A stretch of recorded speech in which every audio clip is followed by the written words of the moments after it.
আজকে যিনি এই সংসদে উপস্থিত আছেন আমাদের মাননীয় প্রধানমন্ত্রী এবং সংসদ নেতা, নেতৃত্ব জায়গা থেকে সবচেয়ে বড় অবদান উনি রেখেছেন।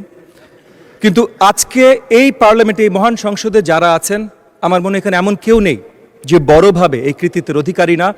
আগামী দিনগুলোতে মাননীয় স্পিকার, আপনার মাধ্যমে আমি সবার প্রতি আবেদন জানাতে চাই যে জুলাই গণ অভ্যুত্থান, গণতন্ত্রকে ভালোবাসা, এই ধরনের আলোচনা যখন হয় তখন যেন সবাইকেই ক্রেডিট দিয়ে এই আলোচনাগুলো হয়। এই আলোচনাগুলো এই জায়গাটার অধিকারী বা এই ক্রেডিটের অধিকারী এককভাবে কেউ না, আমরা সকলে। দ্বিতীয়ত আলোচনা আনতে চাই জুলাই সনদ নিয়ে। যেহেতু আমাদের অনেক আলোচনা চলছে, জুলাই সনদের দুটো আঙ্গিক আছে, লিগ্যাল ম্যান্ডেট আর মোরাল ম্যান্ডেট। লিগ্যাল ম্যান্ডেট নিয়ে ট্রেজারি বেঞ্চ থেকে আমাদের পক্ষ থেকে অনেক আলোচনা এসেছে। মোরাল ম্যান্ডেটটা জনগণ নির্বাচনের মাধ্যমে পরিষ্কার করে দিয়েছে। সো নির্বাচনের মাধ্যমে যেহেতু পরিষ্কার হয়েছে, আমি আপনার মাধ্যমে আবেদন জানাবো আমাদের অপোজিশন বেঞ্চের প্রতি যে মোরাল ম্যান্ডেটটা যেখানে গেছে ওনারাও যেন সেইভাবে সেই মোরাল ম্যান্ডেটটাকে সম্মানিত করেন এবং ট্রেজারি বেঞ্চের যে দায়িত্ব জনগণের প্রতি আছে, এই মোরাল ম্যান্ডেট যেভাবে জনগণ আমাদেরকে দিয়েছে সেইটা যেন ওনারা সঠিকভাবে সম্মান জানান। আমাদের আসলে ধন্যবাদ জানানোর অনেক কিছু আছে।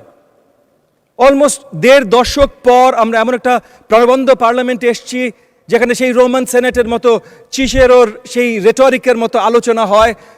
তরুণ বিজ্ঞ সকল আলোচক এবং সকল জনপ্রতিনিধি বেঞ্চের ওই সাইডেও আছে, বেঞ্চের এই সাইডেও আছেন, সকলকে সাধুবাদ জানাই।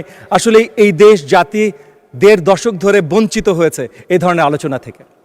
সো এরকম রেটরিক যেমন দরকার, আবার একটা জিনিস বারবার ভুলে গেলে চলবে না। আমাদের মাননীয় প্রধানমন্ত্রী, সংসদ নেতা যেটা আমাদেরকে বলেছেন, জানিয়েছেন, শিখিয়েছেন এবং আগামী দিনগুলোতে আমরা কন্টিনিউয়াস প্র্যাকটিস করছি এবং করব, সবার আগে বাংলাদেশ। সো সবার আগে বাংলাদেশ যদি হয়, আমাদের ইউনাইটেড থাকাটা গুরুত্বপূর্ণ। চিচেরো যেমন ছিলেন বিশ্ববিখ্যাত 2000 বছর আগের হলেও সেনেটর, তেমন 200 বছর আগে রেডমন্ড বার্গ ছিলেন একজন অত্যন্ত পপুলার পার্লামেন্টেরিয়ান। ওনার একটা কথা ছিল, parliament is the deliberative assembly of one nation with one interest. মানে আমরা সবাই একত্রিত, আমরা সবাই একে অপরের বিরোধী না, একে অপরের বিরোধী না। সুন্দর বাংলাদেশ গড়তে হলে সেভাবেই গড়তে হবে এবং সেই জায়গা থেকে আজকে আবারও কয়েকবার রিপিট করছি, কিন্তু আমাদের সংসদ নেতার নেতৃত্বে সবচেয়ে বড়ভাবে আমরা অনেক কিছু করেছি। আমি 30-40টা লিস্ট দিতে পারবো। এখানে মাননীয় ট্রেজারি বেঞ্চের আরও মেম্বাররা এরকম অনেক লিস্ট দিয়েছেন বা অনেক জনপ্রতিনিধি মহোদয় অনেক লিস্ট দিয়েছেন। বাট বড় দাগে দুটো জিনিস নিয়ে কথা বলি মাননীয় স্পিকার। এক হলো 2 দশক পর এই নেতৃত্বে আমরা একটা পার্লামেন্ট পেয়েছি, একটা নির্বাচন পেয়েছি। এটার জন্য এবং এই পার্লামেন্টের আসার মাধ্যমে আমরা ডেমোক্রেটিক প্র্যাকটিস শুরু করেছি। এটার জন্য আসলেই একটা ধন্যবাদ প্রয়োজন আমাদের মাননীয় সংসদ নেতা এবং আমাদের মাননীয় প্রধানমন্ত্রীকে। দ্বিতীয়ত, এবং হয়তো আরও গুরুত্বপূর্ণ, কারণ নির্বাচন মানেই শুধু ডেমোক্রেসি না, ডেমোক্রেসি মানে অ্যাকাউন্টেবিলিটি, জনগণের কাছে জবাবদিহিতা। এবং এই জনগণের কাছে জবাবদিহিতার জায়গা থেকে বাংলাদেশি সরকার ব্যবস্থায় প্রথমবার আমাদের সংসদ নেতা মাননীয় প্রধানমন্ত্রী শুরু করেছেন 180 দিনের প্ল্যান, উনি জনগণের জন্য দিয়ে দিয়েছেন। তো এই সরকার 180 দিনে কি করবে, কিভাবে করবে, এটা সবার কাছে পরিষ্কার থাকে। জবাবদিহিতার এর থেকে বড় কোনো উদাহরণ অন্য কোনো দেশেও যদি বিরোধী দলীয় বেঞ্চ থেকে আমাকে জানাতে পারেন, আমি তাদেরকে স্যালুট জানাবো। তবে সবচেয়ে বড় স্যালুট জানাবো আমাদের সকলকে, কারণ আমরা ওই জায়গায় আসতে পেরেছি যে 2 দশক ধরে গণতন্ত্রের বাইরে থেকে আমরা এমন গণতন্ত্রে এসেছি যে পরিষ্কার জবাবদিহিতার অধীনে আমরা চলে এসেছি। প্রথম মুভটা যেটা আমাদের সংসদ নেতা মাননীয় প্রধানমন্ত্রী ওথ নেওয়ার পর করেছিলেন হলো ভিভিআইপি, মানে এই সংসদে যারা বসেন, ট্রেজারি বেঞ্চে যারা বসেন, তাদের অস্টেরিটি মেজার্স। জমি পাওয়া যাবে না, গাড়ি পাওয়া যাবে না, আপনি গাড়ি ইম্পোর্ট করতে পারবেন না ট্যাক্স ফ্রি। তো সেই জায়গা থেকে আমরা মাননীয় প্রধানমন্ত্রী, আমাদের সংসদ নেতা নতুন দৃষ্টান্ত সৃষ্টি করছেন। 2 মাসের ভেতর আমরা যত কিছু আমাদের অর্জন আছে, আমাদের পরিবারগুলোর জন্য, দুস্থ পরিবারগুলোর জন্য নারী এম্পাওয়ারমেন্টে ফ্যামিলি কার্ড 36,000-এর বেশি ইতিমধ্যে বিতরণ হয়েছে। কৃষক কার্ড, আমি লম্বা লিস্ট করবো না, আমার সময় কম আছে, যদিও আমি আশা রাখবো মাননীয় স্পিকার আপনি আমাকে সময় একটু বৃদ্ধি করে দেবেন। তবে যেই জায়গায় আমি আছি, শিক্ষাঙ্গনের দায়িত্বে, প্রাথমিক শিক্ষার দায়িত্বে, প্রাথমিক শিক্ষা যেন আগামী দিনে বাংলাদেশকে অনুকরণ করার মতো হয়, বাংলাদেশকে যেন অন্য কাউকে অনুকরণ করতে না হয়, সেই ব্যবস্থা শুরু করিয়েছেন আমাদের সংসদ নেতা মাননীয় প্রধানমন্ত্রী। প্রথমত আমরা একটা ভিশনের মধ্যে এসেছি যে এডুকেশনের প্রত্যেকটা পর্যায়ে আমাদের career orientation and skill orientation থাকবে, যেন আগামী দিনগুলোতে আমাদের কোনো শিক্ষার্থী চাকরির জন্য এই দিক ওই দিকে এই দরজা না ঘুরে, তাদের জন্য যেন চাকরি তৈরি থাকে, সেটা দেশে হোক আর দেশের বাইরে হোক।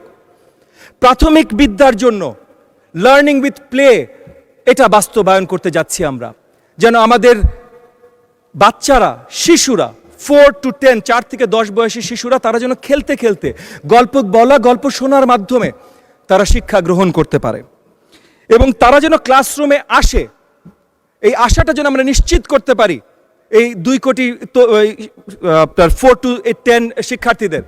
তার জন্য যত ধরনের ইনসেন্টিভাইজ করা যায়, টেক্সট বুক আমরা আগে থেকে দিচ্ছিলাম, কিন্তু এখন প্রত্যেকটা স্টুডেন্টকে, শিক্ষার্থীকে meal a day, mid day meal বলছি আমরা এটাকে, সুন্দর খাবার তাদেরকে পরিবেশন করা, তাদেরকে প্রত্যেকটা শিক্ষার্থীকে ফ্রি ইউনিফর্ম দেয়া বছরে একবার, জুতো দেয়া, ব্যাগ দেয়া, যা যা কিছু করা যেতে পারে উৎসাহিত করবার জন্য।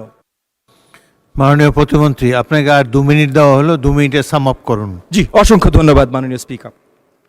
যা যা কিছু করা যেতে পারে পরিবারদেরকে, শিক্ষার্থীদেরকে উৎসাহিত করবার জন্য, তারা যেন স্কুলে আসে, সব কিছু এই সরকার ব্যবস্থা করার কাজ শুরু করেছে ইতিমধ্যে। একই সাথে আমাদের শিক্ষার্থীরা যেন ক্লাসরুমে থাকে, মানে ক্লাসরুম আওয়ার্সটা 900 ঘন্টা ক্লাসরুম আওয়ার্স বছরে দেবার কথা, সেটা যেইভাবে নিশ্চিত করা যেতে পারে শক্তভাবে সেগুলোর কাজ আমরা করছি। সো খেলার মাধ্যমে পড়াশোনা, কালচারাল অ্যাক্টিভিটিস যেন তাদের পড়াশোনার মাধ্যমে আসে। সো সেটা গল্প বলা বলেন, ডিবেট বলেন, স্ট্যান্ডিং বক্তৃতা বলেন, গান বলেন, নাচ বলেন, নাটক বলেন, যেই কালচারাল অ্যাক্টিভিটি আপনি নিয়ে আসবেন, দুটো ভিন্ন ধারা করে কালচারাল মিনিস্ট্রির সাথে কাজ করে আমরা অতি শীঘ্রই প্রাইমারি লেভেল পর্যন্ত ক্লাস 4-5 বাচ্চাদের জন্য আমরা নিয়ে আসছি মাননীয় স্পিকার। এডিশনালি আপনি শুনে খুশি হবেন, শিক্ষাঙ্গনকে আমরা খেলা কেন্দ্রিক করছি। Not just learning with play, not just শেখাটাই খেলার মাধ্যমে শিখবে, বাট অ্যাকচুয়াল ক্রীড়া যেন শিক্ষাঙ্গনে সঠিকভাবে পৌঁছে যায়। 7টা প্রপার খেলা আমরা ক্লাস 4-5 থেকে ইন্ট্রোডিউস করছি, যেটা সকলের কাছে পৌঁছে যাবে। কালচার বলেছি। টিচারদেরকে স্পেশালি ট্রেন করা, তারা যেন এই যে নতুন যে curriculum, learning with play curriculum, এটার সাথে তারা ব্যবহৃত হতে পারে, সেগুলোর বিস্তার ব্যবস্থা আমরা করা শুরু করেছি। এবং টেকনোলজি, কারণ বিশ্ব এগিয়ে গেলে আমরা পিছিয়ে থাকতে পারি না। আমাদের ম্যানিফেস্টোতে ছিল, নির্বাচনী ম্যানিফেস্টোতে ছিল one teacher one tab policy, interactive classroom, এই সবগুলো বাস্তবায়ন করার কাজ আমরা শুরু করেছি। স্কলারশিপ দিচ্ছি, লোন দিচ্ছি, অনেক কিছু দিচ্ছি। সো এই দিকে আমি একদম শেষ করছি। আমাদের অপোজিশন বেঞ্চের জন্য তাদের প্রতি আপনার মাধ্যমে আমি আবেদন জানাচ্ছি যে ওনারা কমপ্লেন নিশ্চয়ই করবেন, কিন্তু প্রাপ্তিগুলো যেন সাধুবাদ, ধন্যবাদ জানান। আপনাকে অসংখ্য ধন্যবাদ মাননীয় স্পিকার, সকলকে অসংখ্য ধন্যবাদ। ধন্যবাদ মাননীয় প্রতিমন্ত্রী। পরবর্তী বক্তা